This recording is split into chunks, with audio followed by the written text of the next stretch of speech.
मैं दिल्ली में पैदा हुआ, यहीं बड़ा हुआ, और मेरी जिंदगी की सबसे बड़ी गलती शायद यही थी कि मैं उस शाम लाल किले के पास मौजूद था। वो शाम थी 10 नवंबर 2025 की, जब दिल्ली ने अपनी सांसें थाम ली थी। मेरी चाय की छोटी सी दुकान लाल किला मेट्रो स्टेशन के ठीक बाहर है। रोज की तरह उस दिन भी मैंने दुकान खोली थी। ठंड धीरे धीरे बढ़ रही थी और लोगों को गर्म चाय की तलब थी। हवा में हल्की ठंडक थी, आसमान साफ था और डूबते सूरज की लालिमा किले की दीवारों पर चमक रही थी। कहते हैं सर्दी की शामें दिल्ली की जान होती हैं, लेकिन उस शाम ने सबकी जान ही निकाल दी। करीब 5:30 बजे होंगे।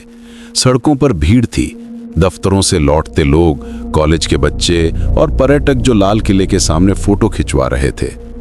मैं गिलास में चाय डाल ही रहा था कि तभी एक लाल रंग की Hyundai i20 कार धीरे धीरे मेरी दुकान के सामने आकर रुकी। गाड़ी में 2 आदमी बैठे थे। दोनों के चेहरे पर नकली मुस्कान, पर आंखों में कुछ और ही चल रहा था। उनमें से एक बार बार मोबाइल देख रहा था, दूसरे ने रेडियो ऑन किया और गाड़ी के शीशे बंद कर दिए। मुझे अजीब सा लगा, पर मैंने सोचा शायद कोई जोड़ा है या बस किसी का इंतजार कर रहे होंगे। कुछ सेकंड बाद हवा में एक तेज चमक हुई और फिर एक ऐसा धमाका कि लगा पूरा आसमान फट गया। मेरे कानों में बस एक ढाक की आवाज गूंजी। दीवारें कांप उठी, जमीन मेरे पैरों के नीचे से हिल गई। मैं कुछ समझ पाता उससे पहले आंख की लपटें मेरी दुकान के सामने उठी और हवा में सैकड़ों कांच के टुकड़े उड़ गए। गाड़ियों के हॉर्न, लोगों की चीखें और बारूद की गंध से हवा भर गई। वही लाल i20 अब सिर्फ धुएं और लपटों का ढेर थी। मैं भागा। सामने सड़क पर लोगों के शरीर पड़े थे। किसी की बांह उड़ी हुई थी, किसी का चेहरा झुलस गया था। एक छोटा लड़का जो मेरे यहाँ रोज समोसा लेने आता था, साइड में पड़ा था। उसकी आंखें खुली थी, पर अब वो सांस नहीं ले रहा था। मैंने उसे उठाने की कोशिश की, पर मेरे हाथ कांप रहे थे। हर तरफ खून, आग और डर ही डर था। कुछ लोग भाग रहे थे, कुछ अपने प्रियजनों को खोज रहे थे। मैं भी कुछ नहीं समझ पा रहा था कि किसकी मदद करूं। किसी ने चिल्लाया, ब्लास्ट हुआ है, भागो। लेकिन मैं कहां भागता, मैं वहीं जम गया था। कुछ मिनटों में पुलिस और एम्बुलेंस की सायरन सुनाई देने लगी। कहीं दूर से लोग चिल्ला रहे थे, पानी लाओ, कोई जिंदा है यहां। मैं भागकर अपनी दुकान से पानी और गीले कपड़े लाया। 3 लोग बुरी तरह झुलस गए थे।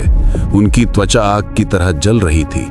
मैंने उनके ऊपर पानी डाला, पर तब तक बहुत देर हो चुकी थी।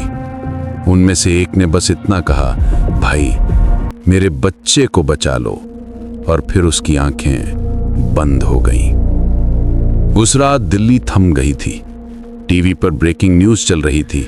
लाल किले के पास धमाका, कई लोगों के मारे जाने की आशंका, और छोटे अक्षरों में लिखा था, NIA को शक, आतंकी मॉड्यूल ने दी दहशत की चेतावनी। पूरा देश गुस्से में था। सोशल मीडिया पर #RedFortBlast ट्रेंड कर रहा था। लोग कह रहे थे, आखिर कब तक निर्दोष मरेंगे। पर किसी को उस बच्चे का नाम नहीं पता था, न उस बूढ़े का जिसने अपनी बेटी खो दी। किसी को नहीं पता कि वो चेहरे अब कहां है। 3 दिन बाद जब पुलिस ने रास्ता खोला, मैं अपनी दुकान देखने गया। जहां कभी चाय की खुशबू होती थी, वहां अब राख थी। टूटी केतली, जली हुई तस्वीरें और दीवार पर चिपका खून का निशान। मेरे हाथ कांप रहे थे। मैं वहीं बैठ गया और बस देखता रहा। तभी मेरे बगल में वो बुजुर्ग व्यक्ति आए जो मेरे यहाँ रोज चाय पीते थे। उन्होंने धीरे से कहा, बेटा ये जगह अब शापित हो गई है। मैंने पूछा, क्यों बाबा? उन्होंने जवाब दिया, जहां मासूमों का खून गिरता है, वहां रूहें चैन से नहीं रहती। उनकी बात सुनते ही मेरे भीतर कुछ टूट गया। कई रातें मैंने बिना सोए बिताई। जब भी आंखें बंद करता, धमाके की आवाज, आंख की लपटें और वो चीखें गूंजने लगती। एक दिन रात के 2 बजे मेरी आंख खुली। बाहर ठंडी हवा चल रही थी। मैंने खिड़की से बाहर झांका तो दूर लाल किले के पास मुझे एक परछाई दिखी। सफेद साड़ी में एक औरत जो धीरे धीरे सड़क पार कर रही थी। मैंने सोचा शायद कोई राहगीर है, पर अगले ही पल वो गायब हो गई। उसके बाद हर रात वही मंजर दोहराने लगा।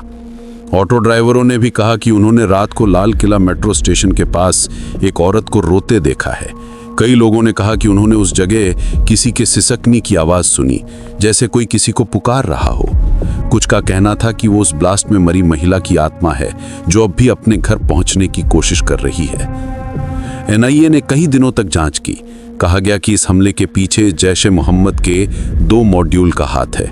कुछ संदिग्धों को कश्मीर में पकड़ा गया और मुख्य आरोपी पाकिस्तान बॉर्डर के पास मारा गया। लेकिन क्या सच में सब खत्म हो गया? मुझे नहीं लगता, क्योंकि आज भी जब मैं अपनी दुकान के बाहर खड़ा होता हूं तो वो आवाजें सुनाई देती हैं, कभी बच्चे की, कभी उस औरत की। रात को जब हवा चलती है तो उसमें बारूद की नहीं बल्कि किसी के आंसुओं की गंध आती है। लाल किले की दीवारों पर जब चांदनी पड़ती है तो वहां एक परछाई झिलमिलाती है, जैसे कोई अब भी पहरा दे रहा हो, अब भी न्याय की तलाश में हो। अब उस जगह एक छोटा सा स्मारक बना है, in memory of those who lost their lives in the red fort blast 2025।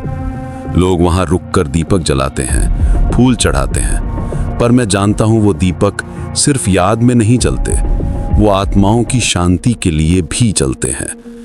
Delhi आज भी चलती है, ट्रैफिक, आवाजें, लोगों की भाग दौड़, पर उस दिन की गूंज अब भी दीवारों में है। हर बार जब कोई चाय पीते हुए पूछता है, भैया यहीं ब्लास्ट हुआ था क्या, तो मेरे जवाब से पहले ही हवा जवाब दे देती है।